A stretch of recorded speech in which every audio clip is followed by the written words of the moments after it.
Okay, welcome to topic 3. In this topic, we will be discussing velocity analysis, which is essentially the next level after position analysis. If you recall, if you have a mechanism, something like this, and or something like that, and I give you some input theta, position analysis, the whole point is to have the tools in math to be able to solve for the position of everything else in it. So the theta 3 and theta 4, that tells you the position of everything else. And I taught you approaches to do that. Well, velocity analysis, first of all, it's important to understand before you do velocity analysis, you have to have done position analysis. So in every exam and every problem, you will have already executed position analysis, and it's assuming you know theta 2, you know theta 3, and theta 4 for the given theta 2. But now, if I give you at that position theta 2, when the mechanism's in that instant, you take a picture with your phone, it's like in that instant, but I say at that instant, it's omega 2, the angular velocity of 2. What is omega 3 and 4? That's what velocity analysis is. So I'll be teaching you how to find the velocity of all the links as well as points on the links. Okay? So here's the suggested reading. Okay, here are the topics we'll cover. First, let's introduce velocity, the basics. Okay? So recall the definition of displacement of a particle from point P to point P prime. Remember, you have position difference vectors that points to two different positions, P and Q, in the exact same time. But now, the difference is with displacement, is you have the same point at one earlier time, and then it traverses some path through time, some delta t, and ends at delta t later as p prime. Okay, and so the displacement vector would be rp prime minus rp. So you take the difference between those vectors, and you have the convention is delta rp. That's the displacement vector. Okay. Now, first of all, remember that displacement vector doesn't tell you anything about the path. If it's some delta t later, it's not going to be tangent to it or perpendicular. You could go off any path, and it's just going to point from its original to its final position in time. Okay, but if you take that displacement delta rp and divide it by that delta t, then you get the average velocity. So it's just you divide it by the delta t that it took to get from P to P prime. And the average velocity, of course, doesn't point along the path or tell you anything interesting about the path. But if you allow the limit delta t to go to 0, so you keep shrinking this delta t smaller and smaller and smaller until it becomes infinitesimally small, then you see these deltas turn into the derivatives. This is why we use the delta for the convention. This is now the derivative of the vector rp with respect to time.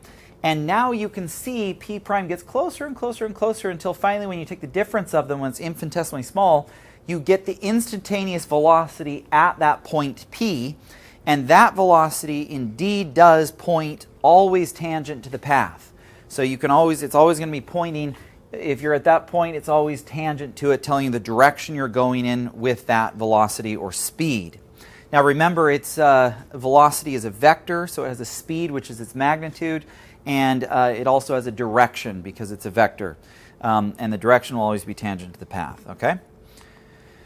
Okay, this is just saying, note the average velocity doesn't point along the path, but the instantaneous velocity at that point does. Okay, so let's get back to the topics we talked about in position analysis, but advance them with velocity difference equation. Okay, so just as a refresher, hopefully you saw that lecture many times because it's always difficult. When I do it live, I like to redo this slide from the last multiple times because it's a little tricky to understand. But basically, if you recall, the displacement difference vector is basically the vector that results from taking the difference of the displacements, right? So if you've got a body and it's got 2 points on it, P and Q, and it traverses some path over time and it ends up in this position. So different orientation, different position, and that's some delta t later. Then you get a P prime here and Q prime over on that end. if you take the displacement of point P, which is delta RP, and subtract it from the displacement of delta RQ, you get that minus that, then you get the displacement difference vector, which essentially tells you how much P has displaced linearly, how much it has moved as a function of rotating about Q. Okay, so you might recall that when it's a three-dimensional situation, the axis of rotation that passes through Q isn't always perpendicular to the page like it always is for two-dimensional scenarios. It can be in any direction. In this case, to help you visualize it, the axis of rotation, you can see it intersects Q right there. That's the axis the bar is rotating from there to there. Remember, we translate this from Q to Q prime, and then this displacement difference is the translation of P as it rotates around Q. All right, so this is kind of removing the translational element. This is the pure rotation here. But you can imagine, once you've translated it there, you're rotating around this dotted axis, and this point will go around this cone since it's rotating around. Okay, so this kind of would be the axis of the cone, and this is kind of the base of the cone, and it all focuses down to Q, if you can imagine that. Okay, that's important to get that geometry in your mind of the circle, the cone that goes down to Q, that it's rotating around. Okay, so that's one way to get the displacement difference vector. The other way to get it is to take the position difference vector at the different times and subtract them.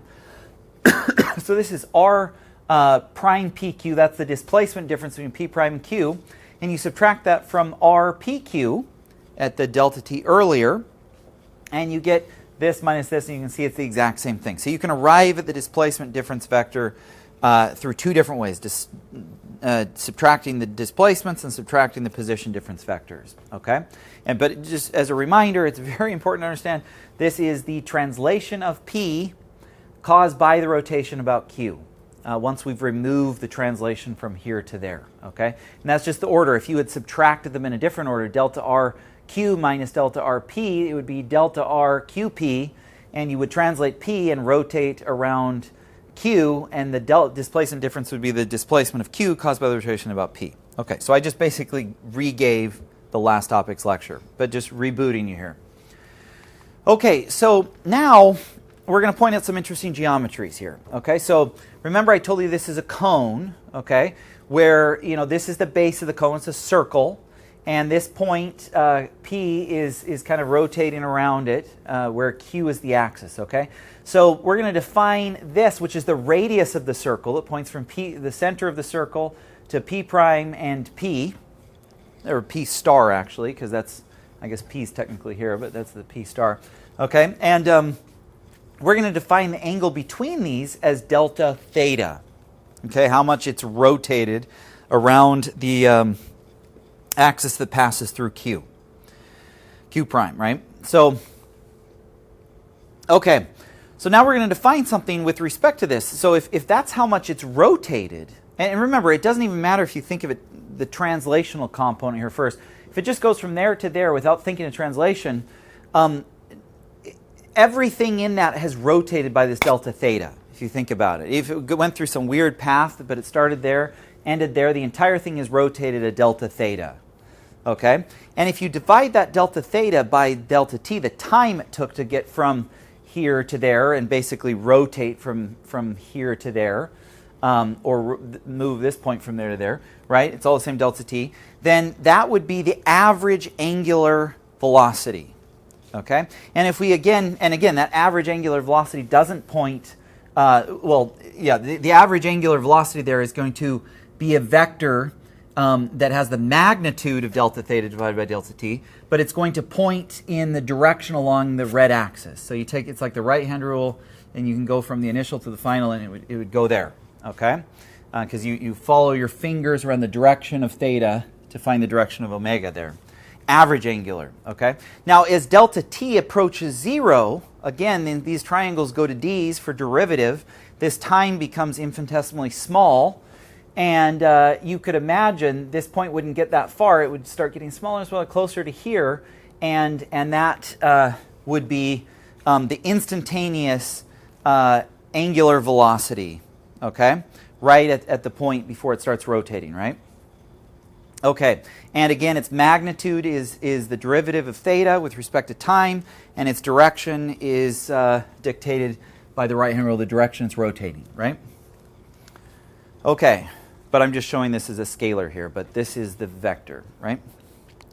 Okay, so now I'm going to define a new kind of parameter in here. The cone's angle from its central axis to its basically surface, right? So you think of a circle, and then it goes to the point Q.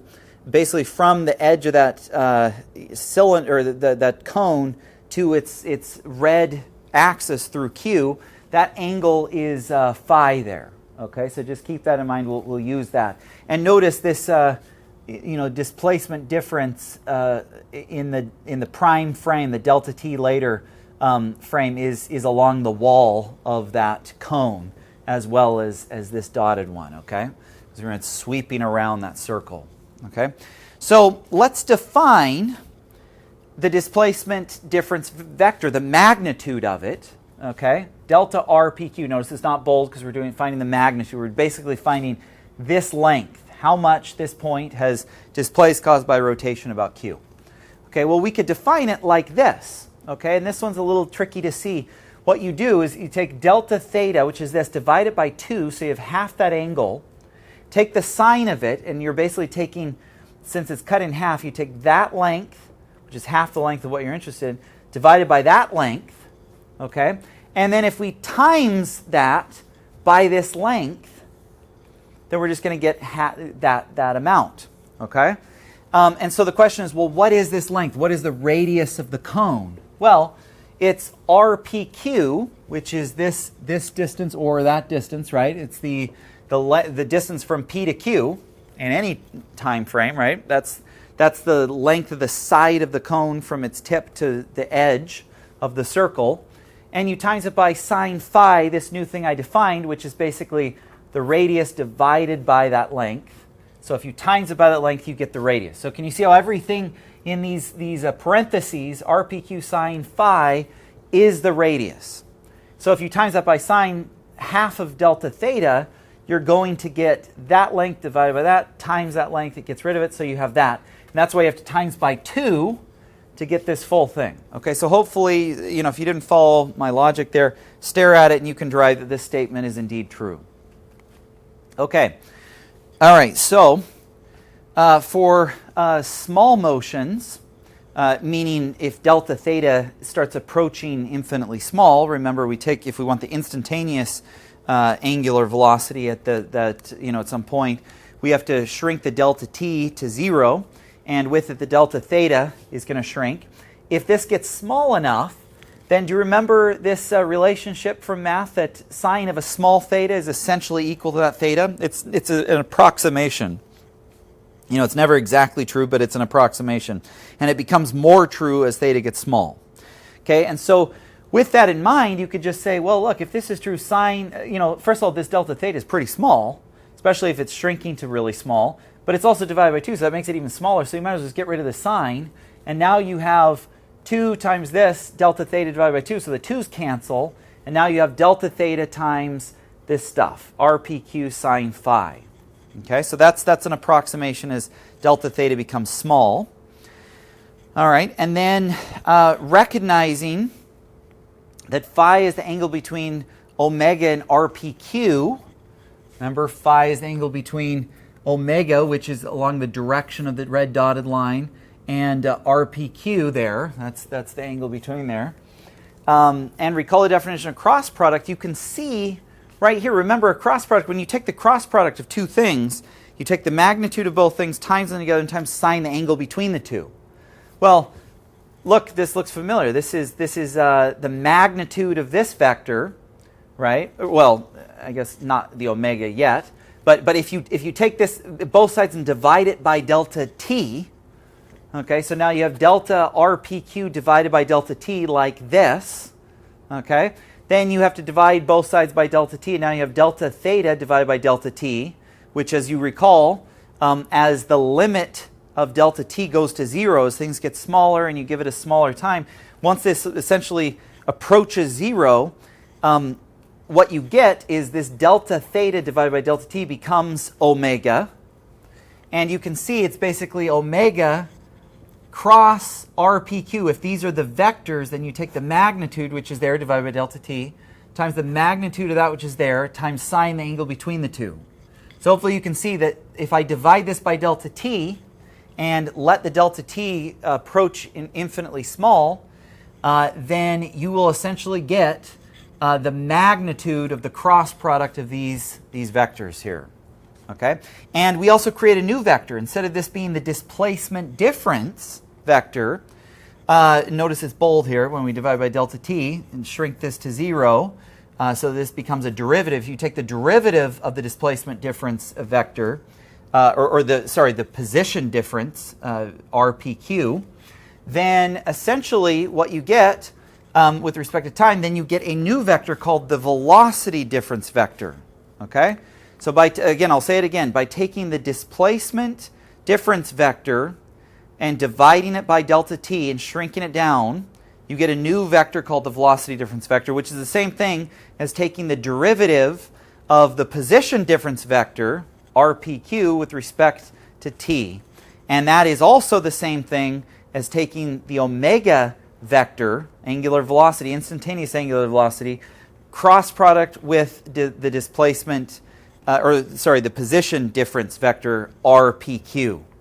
And you can see the signs all work out, right? So if you take omega and cross RPQ, okay, which is here, so you take omega cross, so here's RPQ, that's RPQ, so that guy, we can move it there because remember, vectors don't have locations, they have directions and magnitude. So if you take omega cross this guy, you take your right hand, start with omega and go through from there to there with your right hand, you'll find the direction of the resulting instantaneous velocity difference vector is VPQ, bold, is always tangent to this path, which makes sense because remember, the velocity difference vector is essentially the velocity of point P caused by the rotation about Q.